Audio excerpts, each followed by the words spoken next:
difference between letting go and controlling. If you can really understand that, meditation is easy. People try that and they think, I'm letting go, letting go, letting go, letting go. But they're not letting go. They're still controlling. What they're doing is they're saying, let go. Come on, you're going to let go. Let go, let go, let go, let go. That is just another type of controlling. It's doing things. Real letting go is very difficult because you have to go out of the way. You have to disappear. And then letting go happens. Which is why that if you understand anatta, non-self, then you'll be able to let go. So, because it's difficult, we have these stages of letting go. All the stages of meditation which I teach are just what happens when you let go. When you abandon, when the mind becomes peaceful, as you let go little by little, as you abandon, as you renounce, these are the natural stages of the mind. In the same way that when you go on a journey, you pass this village and that forest. It's just what happens when you go on a journey. And the thing is, you say, do you have to pass that intersection? Do you have to pass that forest? Do you have to pass that village? Of course you do. It's just part of the journey, that's all. And those signposts which are on the journey to deep meditation are these. It's present moment awareness, where time disappears. It's silence, where the mind stops thinking. It's taking up one thing, your meditation object, the first stage of one-pointedness, just on one thing. And that one thing becomes happy as your body starts to disappear. Abandoning the body, abandoning the five senses as you come to your first encounter with your mind as a brilliant light. And then eventually abandoning the control of the doer to get into the jhanas. We go in. And as you be able to feel yourself just going in as you do this. The simile which comes from the Hindu tradition of meditation, and it's supposed to be in the Bhagavad Gita, but I read that some years ago and I couldn't find it. It's supposed to be there somewhere. It's of the teacher who had 3 students, and he taught the students to meditate using the art of archery. Some of you heard this simile before, but please listen again, because it will reinforce an important aspect of meditation. What I mean by going in. The master taught these 3 students great feats of marksmanship by telling them to concentrate and be still, teaching them samadhi. And to give them a test, he took a stuffed bird, like a doll, but looking like a bird, and put it on a tree, on a branch, a long way away. And he gave the bow and arrow to his first student, and gave him the task of shooting that bird, not anywhere, but through the left eyeball. Even the right eyeball would not be good enough. To be able to do that was a huge feat of archery. Have you ever seen these Zen practitioners who are on horseback, going very, very fast, not even holding on to the reins, could shoot an arrow as they rush past and get it right in the center of a target? It's an incredible feat to see. And this was a similar feat, to shoot a bird through the eyeball such a long way away. And he gave the bow and arrow to the first student and said, that's the task. Make yourself one with the target. Take as long as you like, but before you release the arrow, give me a sign. I want to ask you a question. So the first student focused on the left eyeball of the bird. And when he thought he was concentrated enough to shoot, he gave the master a sign. And the master said, can you see the bird on the tree? Yes, master. Stupid student, said the master, and pulled the bow and arrow away. Go and learn some more meditation. He didn't know what he'd done wrong. But the bow and arrow was given to the second student. Same instructions. Make yourself one with the target. I want you to shoot the arrow through the left eyeball. But before you shoot, give me a sign. And this student, he meditated and concentrated for 1 whole hour. And then he gave the master a sign. And the master asked the same question. Student, can you see the bird on the tree? What tree? Said the student. The master smiled. He was interested. Can you see the bird on the tree?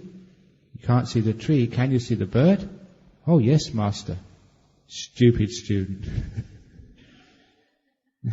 And he pushed the student away, grabbed the bow and arrow, told him to go off and meditate some more, and he gave it to the third student. Same instructions. One with the target. Concentrate as long as you like. Before you shoot, give me a sign. And this student just stood there for 2 long hours, focusing and concentrating. And when he was ready to shoot, he gave the teacher a sign. Can you see the bird on the tree? Said the master. What tree? Said the student. The master smiled. Can you see the bird? What bird? Said the student. The master smiled even more. Well, what can you see? All I can see, master, is 1 eyeball. Ah, said the master, fire. And he released the arrow. And because that was the only thing he could see, that was the only place the arrow could go. It was a dead hit. It wasn't a bullseye, it was a bird's eye. God, that's a joke. And so you got a bird's eye, not a bullseye. So, the moral of that story is to show what happens when we focus with stillness on an object. You focus, if you're looking at me, after a while you won't see Mangala sitting next to me. You won't even see the Buddha behind me. You won't even see the microphone to my right. As you focus, all that's on the outside starts to disappear. And all that's left is what is in the center. The nature of the mind is to focus. And if you don't believe me, look at the more modern simile of the television. And if you understand this simile, you can save many thousands of ringgit. When you watch a TV, when you first switch it on, what do you see? You'll be able to see the photo of your maybe grandmother on top of the television. You'll be able to see the magazines underneath, the flowers to the side, or whatever else you've got on the outside of that television when you first switch it on. But as you focus, because of interest in what's going on in the screen, you'll find that all that's on the periphery will soon disappear from your conscious awareness. In fact, after a few seconds, even the edges of the screen will disappear. You will not be conscious of whether it's a wood-panelled television on the outside, a metal or whatever it is. Even if you had a diamond-shaped screen or a circular screen, it wouldn't matter. After a while, you wouldn't see that. I've sat on these aircraft and they've got these tiny screens. It doesn't matter if you've got a tiny screen or a big, 3-foot, 6-foot plasma screen. After a while, it all looks the same. Small screen TV or a huge screen TV. Once you focus in, the mental experience is identical. Check it out and see. Next time you go on an aircraft and there's one of these little screens in front and there's a movie on, check it out, look at it. Such a small screen. But after a while, the mind focuses in and it fills the whole mind in much the same way as a huge movie screen in one of these multiplex complexes. So, it's a waste of money buying these huge plasma screen TVs. Because it actually looks exactly the same when you're watching. You can actually buy a tiny screen and your experience is exactly the same, and you can save more money to give to Cempaka Buddhist Lodge. But the point is that this is what happens when we focus.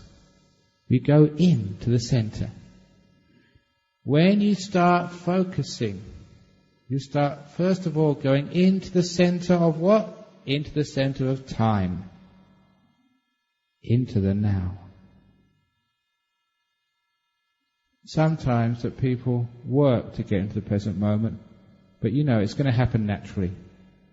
Just working, trying to bring your mind back from the future, bring it back from the past, putting it in the present moment. It will happen naturally after a while. But nevertheless, focus into the center of time, into the now. That's the only place where things are happening. All the rest is either fantasy or uncertain ideas of what happened in the past. Anybody who has spoken to, say, traffic cops would know that even two people, even you, if you saw a traffic accident and they asked you things like, what was the colour of the car? Half the time you'd get it wrong. Even what lane it was in and what happened. 2 people or 3 people give 3 different accounts of what happened, even though you saw it. Even the memory of a short time ago is very uncertain. Where did you put your shoes before you came in here? Even what you ate for breakfast. Are you really sure that was what you ate? We think we're sure, but sometimes we're wrong. And that's only this morning. What about last week? Earlier on? Look, the past is just so uncertain. We get it wrong again and again and again. That's why we have arguments about who said what or who did what. The future is also incredibly uncertain. There's one of those stories in my book about fortune tellers. Some people, especially people in Malaysia, like to go to fortune tellers. And one of my sayings is never trust a poor fortune teller. It makes sense. If you're going to go to a fortune teller, go to a rich one. If they can't tell their own fortune, how can they tell yours? And this story is one day when somebody asked my teacher, Ajahn Chah, to tell his fortune. Now, good monks of our tradition are not allowed to tell fortunes, even though that some monks have got great psychic abilities. It's against our rules. But this man decided to push his luck. He went up to the great teacher, my master Ajahn Chah, who did have great psychic powers, and asked him, please tell my fortune. He said, well, look, we don't do that. He said, now listen, I've given so many donations to this monastery. I fed you for so many years. In the first days when no one knew you, it was me who looked after you more than anyone else. I even abandoned my family and business to drive you around. Surely you owe me some debt of gratitude. The least you can do, because I know you can do this, the least you can do out of gratitude. You teach us to be grateful. Now you be grateful to me. Read my palm. And of course, it was one of those requests a monk finds it very hard to refuse. Because it was true, the man had really sacrificed himself. So Ajahn Chah said, okay, I will make an exception. This was the only time my master read the lines on somebody's palm to tell him his fortune. And it was incredible how accurate Ajahn Chah was, and how what he predicted actually came true. It's amazing. He took his palm, and Ajahn Chah started, with his finger, started tracing the lines. very slowly. And of course the man was getting very excited. He knew that whatever Ajahn Chah saw must be correct, because he was a great monk. Ajahn Chah would never lie. And every now and again he would trace the lines with utter concentration and say, "Wow, look at that. Oh, that's interesting. And this man was getting more and more excited. He couldn't wait to find out what Ajahn Chah had seen. And then when Ajahn Chah was finished, this man couldn't help himself and say, "Yes, what can you see, sir?" And Ajahn Chah said, "Now listen, I never make mistakes." "Yes, I know, but what can you see?" "And whatever I tell you is going to be true." "Yes, yes, yes, get on with it." And Ajahn Chah gave his prediction, which was absolutely right, as it turned out. He said, "Sir, having looked at your palm, having used my powers, your future, sir, is uncertain." And Ajahn Chah was right. It was a perfect. But the point of that story, if he'd have just said, "Look, we can't predict the future, it's uncertain," no one would have believed him. But when he went through that object lesson and made it very funny and gave many of his disciples like me a story they can tell their own disciples, it made a very strong and powerful point that you cannot predict the future. So why do we expect something to happen? Why do we want something to happen? Why do we say in our meditation, or you ask the teacher, "What should I do next?" In meditation there is no next. There is no future. Only now. The future is uncertain. That's what Ajahn Chah said. Absolutely uncertain. So, throw it away. You can't do anything about it. All your craving and will, trying to get into deep meditation in the future, wanting insight to happen next, trying to get into jhana or whatever, is all trying to control the uncertain future. Now, we let go completely of what's going to happen next. Instead, we attend to what's happening now. Who cares about the future? You can't predict it, completely uncertain. You could be enlightened in the next moment, but the chances are you'd be just as stupid. But whatever you do about it, in fact, if you do anything about it, it makes it worse. So stop predicting the future. Or just stop. What do we mean by stop? It means we're not going anywhere. Very often you're going somewhere. You're supposed to be on this retreat, but many of you are going somewhere. You're going off into the future, you're going off into the past, you're going off into expectations, you're going off into fantasies, going anywhere except stopping where you are. No expectations, present moment awareness is all about stopping.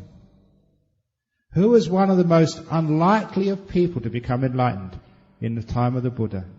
Angulimala. A serial killer who was running after the Buddha. And how did Angulimala become enlightened? The Buddha said, "Stop." What do you mean, stop? Stop. Angulimala stopped. He wasn't just running after the Buddha, the physical Buddha. He was running after enlightenment. Are you running after the Buddha? Do you know what I mean? Meditating, I'm running after enlightenment, running after jhana, running after bliss, running after... If you're running after the Buddha, it's called craving, desire. In your meditation, you'll find, you're running. You're running somewhere. You're running after the Buddha. And the Buddha sometimes turns around and says, "Stop. If you stop running, you're in the present moment.